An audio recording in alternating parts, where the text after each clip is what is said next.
Thank you, Madam Speaker. Madam Speaker, the horror of Saturday's bloodshed in Arizona, the senseless loss of life, and the cowardly attack on Gabby Giffords has raised for many Americans the question of whether we as a nation have lost our way. Many wonder if an act so benign as Gabby's effort to listen to her neighbors in the 8th Congressional District of Arizona can be the target of such violence, whether there is hope and a future for our democracy. One voice from our recent past suggests that there still is hope for that fragile ideal. On April 4, 1968, Senator Robert Kennedy spoke in Indianapolis, Indiana, shortly after the slaying of Martin Luther King, at a time when political violence racked our nation. This is what he said: "We have to make an effort in the United States. We have to make an effort to understand, to get beyond these difficult times."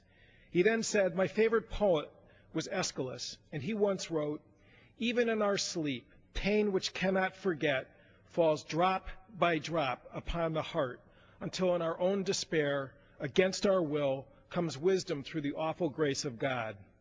He concluded that what we need in the United States is not division, what we need is not hatred, what we need is not violence and lawlessness. It is love and wisdom and compassion toward one another. Gabby Giffords' work at that Tucson shopping mall on January 8th and all those present and all those victimized by a coward's bullets were affirming Senator Kennedy's vision that peaceful dialogue and understanding is the true calling of the American people, not division and violence.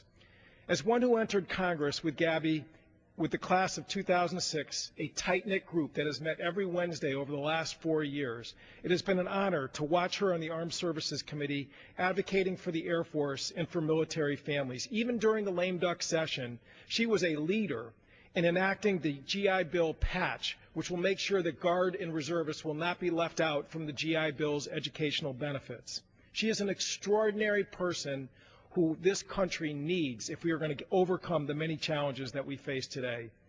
Mr. Speaker, I strongly support passage of this resolution, Madam Speaker, which is an affirmation that we will not surrender our way of life to the forces of lawlessness and hate.